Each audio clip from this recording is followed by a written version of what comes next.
My disappointment is immeasurable. They really did fall, as you expected. They did.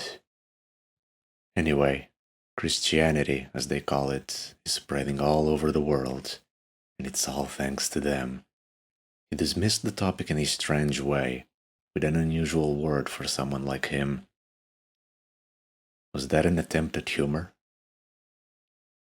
That wasn't like him at all. Should I be worried? He thinks for a moment before adding to the conversation. The only downside was that they didn't have any competition, really. This opens room for others to rise, to fight each other on equal grounds. Indeed, as long as their hierarchies remain the same, imbalance, unfairness, it's perfect. How some starve while others live a noble life of luxury and materialistic pleasure. I'm really enjoying this. He raised an eyebrow at him. All this power, all this control at the tip of my fingers. It stopped feeling just right. It feels good. You are indeed starting to feel a lot of things. Am I? I suppose so. But I'm glad. It makes everything better. What does it mean to feel glad? Is it because there are other inferior perspectives to him?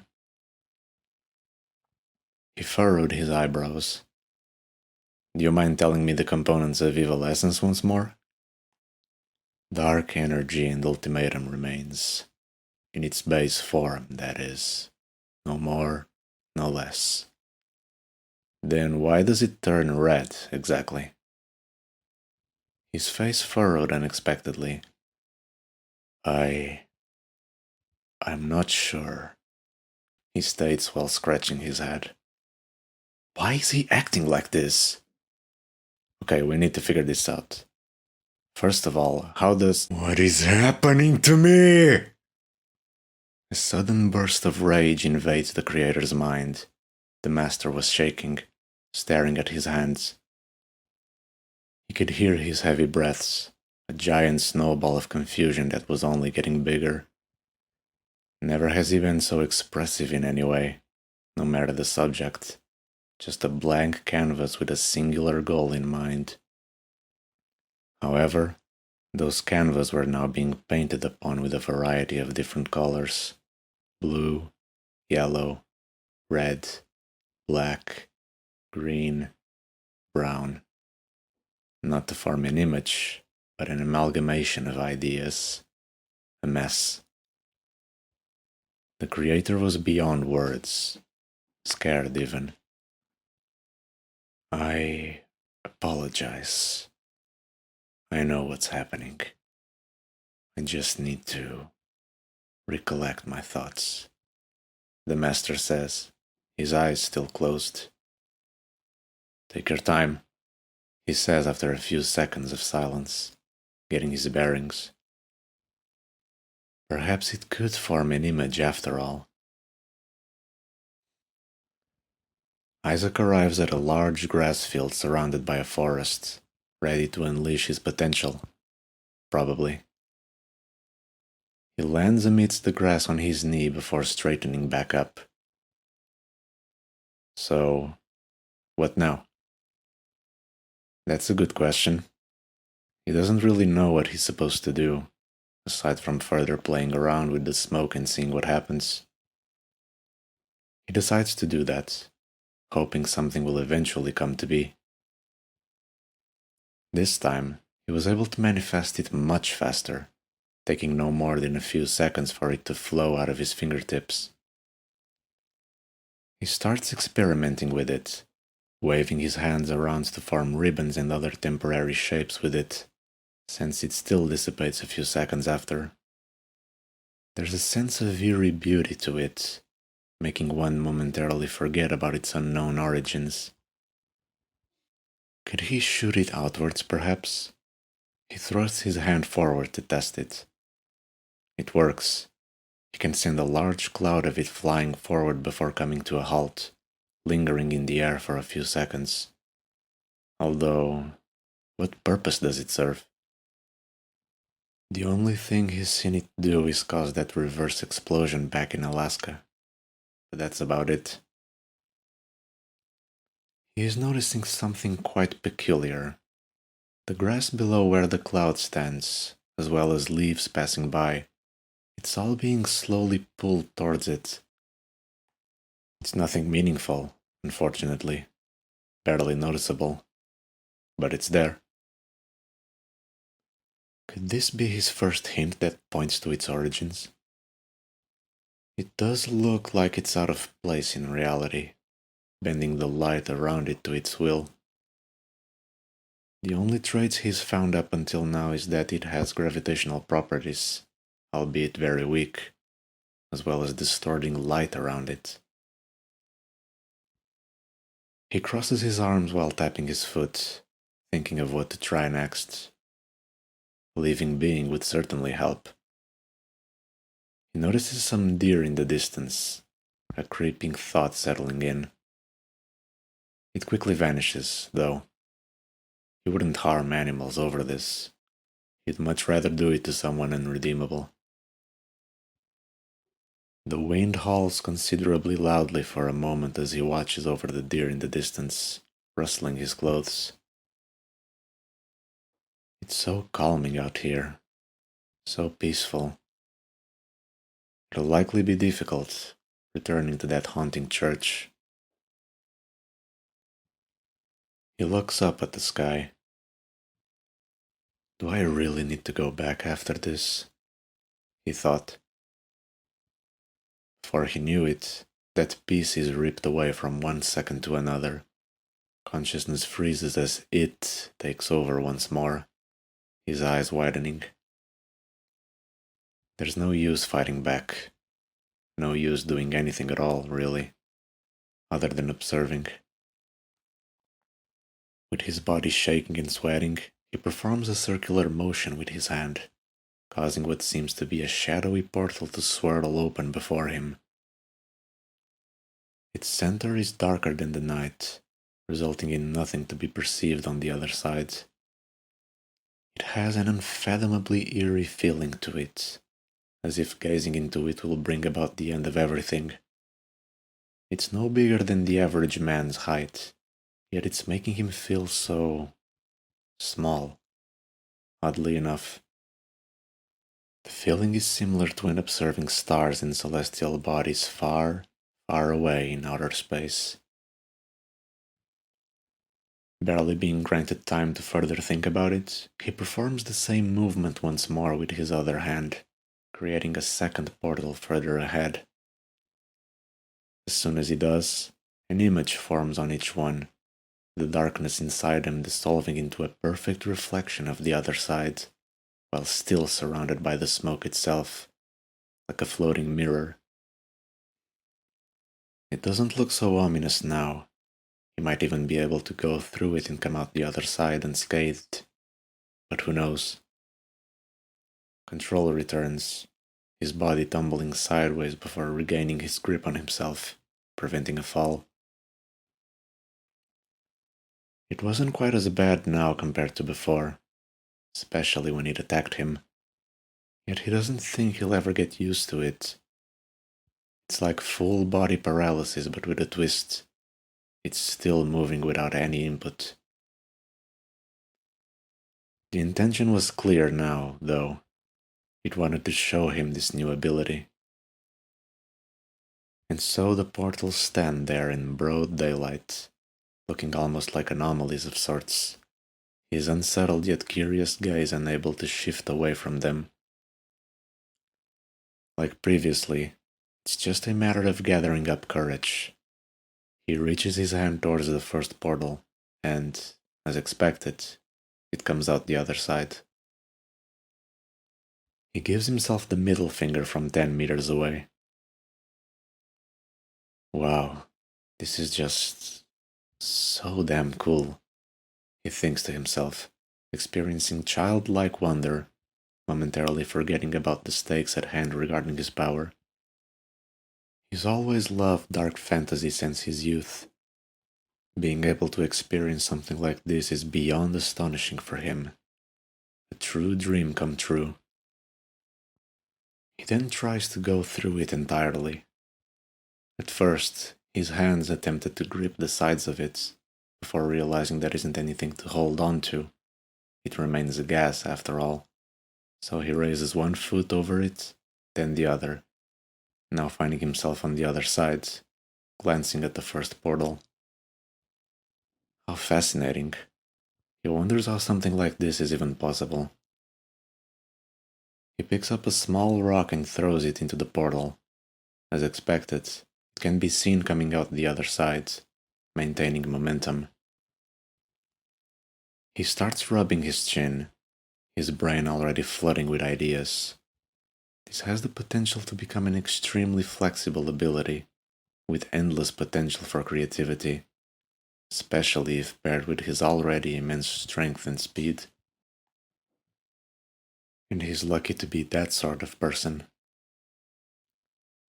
Thankfully, he can close and reopen the portals at will with a circular motion and clenching of his hand, as many times as he desires. They can't be bigger than what is sufficient for one to hop through them, but they can be smaller, small as a fist even. He then spends quite a long time performing various techniques with these portals, such as rushing through them for an attack, hopping through one on the ground and falling out the air for a slam, throwing objects through them from many different angles, and his favorite, setting up two portals facing each other vertically, creating an endless loop to build up speed for as long as he wants. And yet, he feels as if he's only scratched the surface, even if only two can be active at a time. Another discovery is made some time later.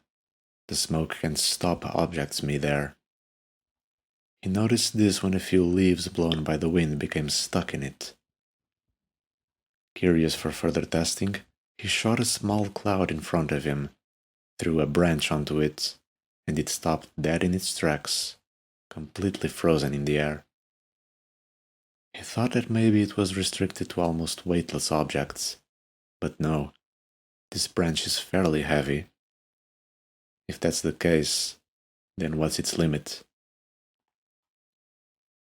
The very first idea that's brought in his mind to use this on is obviously to stop bullets, rendering guns, a coward's best friend, useless. They might not be much of a threat to him, but he doesn't know if sheer quantity might be. Better safe than sorry. Aside from that, there might be room for situational tricks. He'll have to wait and see. Then, as he's wondering, a sudden snap of a twig in the distance startles him. Turning his head towards the source of the sound, Isaac notices a goat. It's standing beside the tree, watching him with an unblinking gaze. His eyebrows furrowed immensely at the sight of it. Can goats even have horns like that? How odd. It's an ordinary black goat, albeit with very large horns. They almost look like a prop placed on its head from afar. It could be easily mistaken for a statue due to how still it is, looking directly at him. About a minute of awkward inaction later, Isaac decides to slowly and carefully make his way towards it. It's just him, the animal, and the sounds of both his footsteps and nature around them. The closer he gets, the more his confusion turns into unsettlement, quickly noticing something off with its eyes. They appear to have a reddish tint to them. It could just be injured. His mind tries to rationalize the most out of this uncanny encounter. It also doesn't seem to care that he's getting closer, its behavior remaining the same. Now standing dangerously close, the goat's eyes shift back to normal, the redness fading away. A reaction is finally conceived. It backs off in fear, bleating loudly. Isaac jumps back slightly at the sudden move, then stares it down in utter confusion. The goat glances around its surroundings in an almost erratic manner. It's like it doesn't recognize the place it's at. It's crying, evident by its high-pitched bleat.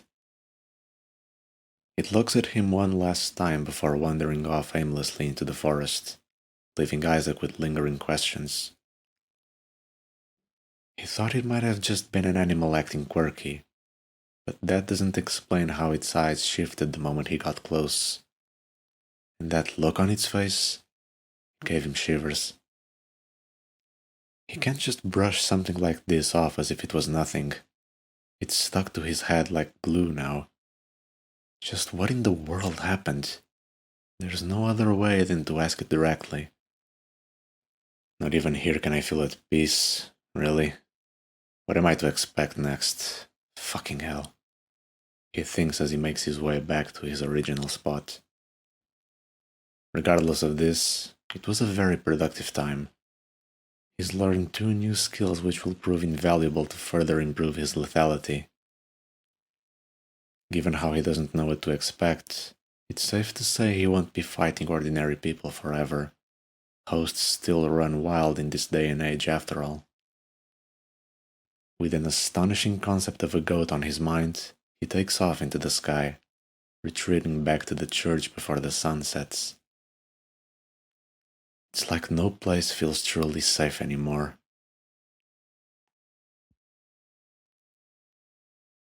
Unknown, Brooklyn, New York, 1343.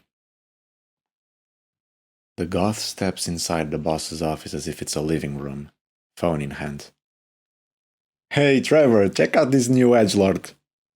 There was a faint giggling between his words as he got closer. "Who?"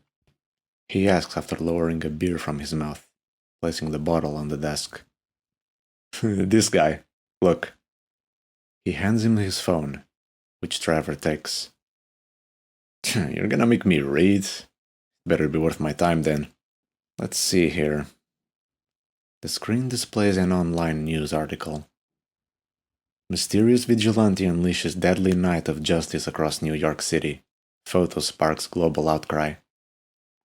"Oh, it's gonna be one of those, yeah!" They both say nearly simultaneously, with Ash pointing finger guns at the screen in and out, increasingly raising their tone in an excited manner. He carries on reading, now smiling.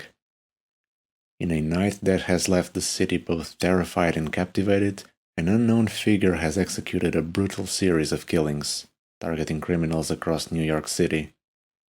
The spree, which spans several hours, has law enforcement on high alert as a photo of the mysterious vigilante has gone viral, sparking intense debate and speculation around the world. "Several hours? He's got a lot of stamina," Trevor cheerfully says. Rookie performance. I'd do better." He presses his elbows against the desk, getting an angle to look at the phone too. "Shut your whore mouth. You don't even need to lift a finger." "What can I say? I'm just a lazy fuck who eats candy all day and still gets the job done." The vigilante, whose identity remains unknown, was caught on camera by a civilian in a back alley during one of the incidents. The photo, now a global sensation, shows a shadowy figure clad in a black frock coat and fedora, with a black cloth mask obscuring his face from the nose down. His face, glowing an eerie white, seems to pierce through the darkness. His skin appears unnaturally dark, though not in a way that suggests typical human pigmentation. All of these details have led some to speculate about his origin. Is he no more than a host, or something else entirely? The question remains unanswered. "Ooh, I like where this is going. This shit's interesting. I like this," Trevor says once more. Despite the brutality of the killings, many New Yorkers have begun to voice support for the vigilante, with some even hailing him as a hero who is doing what the system has failed to do: clean up the streets. That, though, is mildly concerning, I must say, Trevor states. Which part? It says here that the plebs are showing support for him or some garbage like that. What about it? I don't know. Maybe it could eventually spark a riot against us if they think they have a chance. Cool. Then we'll just kill all of them, including the edgelord. Yeah, good call. Adding to the mystery is a recent encounter reported by a woman in Alaska, which occurred just days before the New York killings. The woman, who wishes to remain anonymous, claims that the same vigilante saved her from a terrifying assault in the back alley during the night. She described the vigilante as an imposing figure, his face shadowed by his white hat, with only his glowing white eyes visible. He didn't say a word, he just grabbed the guy by the throat, lifted him up like he was nothing, and squeezed until I heard his bones snap. I remember feeling so much dread I just ran away, without as much as a thank you. The attacker's trachea was crushed, resulting in an instant death. She said the vigilante looked at her for a moment before she ran away, frightened. How the fuck was this guy in Alaska a few days ago and now he's here? I doubt he took a plane. Maybe he snuck into one, maybe he can fly, teleport. We know damn well hosts can get anything. Right, it's easily explained. I'm just curious. The growing public support for the vigilante is putting pressure on city officials and law enforcement. Social media is ablaze with hashtags like Vigilante Hero and New York Savior, with many calling out the authorities for failing to protect the innocent and allowing criminals to roam free. Trevor let out a faint laugh. Yeah, I was laughing my ass off when I read that. You have no idea. Like, what criminals? Where are they? Because I don't fucking see them. Ash shouts while laughing uncontrollably. They're probably talking about a few retards here and there, not gangs. Yeah, because we fucking raped them all. Tear their assholes so bad all the remaining ones just disbanded and went back to being good little sheep. Theories about the vigilante's motives and background are rampant, with some suggesting he might be a former soldier or law enforcement officer disillusioned with the justice system. Others believe he could be connected to the criminal underworld, using his knowledge to exact revenge on rivals. The mysterious figure has quickly been dubbed the Lawbringer by the public. Revered by some and feared by others, this vigilante has become a symbol of both justice and terror in the city. As speculation swirls and the body count rises, one question lingers. What will the Lawbringer do next? Name's pretty cool. He seems like an interesting guy, I admit. I can somewhat see a part of myself in him. I gotta ask, will he come after us? Ash asked with a flushed face, his lips quivering, forcing in laughter. Trevor couldn't help himself, bursting into a loud laughter himself, leaning back on the chair and slapping his desk a couple times. Ash then immediately follows his lead. Oh, that was pretty funny. I'll even write it down here on my best jokes of the year list, you know? He says as he begins to do so. Yeah, I hope he does though. It's been so lame lately. It's about time something even remotely interesting happens. I have to agree, honestly. That wasn't honest in the slightest. Have you seen the picture of him? It's further down. Let me see. He scrolls down to the bottom of the page. The image displayed is that of the Lawbringer glancing down at a mutilated body, which had been censored, in a dark alley. There's slight static on the borders, almost like a filter, though the image is claimed to be unedited, prompting people to think it might have been nothing more than a problem with the camera. Looks menacing. You think we should take a few measures? Trevor thinks for a moment. His only wish is to brush this off as a non-threat. They've been so comfortable for so long it's hard to acknowledge one, so it probably isn't. But there's a sleeping part of him that's trying to tell him to be careful, to play safe. To never take anything for granted. It's that side that got him to where he is today, where he found himself not needing it anymore. It's such a chore having to deal with threats now. He makes the choice to settle for both worlds, a half-assed decision. Just tell everyone to be careful and we should be good. Oh, especially Leo. Tell Leo in particular to be very careful, he says as he hands him back the phone. Sounds good enough, he replies, taking it and making his leave, opening the door and closing it behind him. He's right. It is good enough. Trevor looks at the image once more. Do what you want. I don't care. But if you dare get any close to my pals, oh, I assure you they will gladly put you in your place, he thought to himself with a menacing tone. Comfort is a catalyst that prompts the downfall of the best.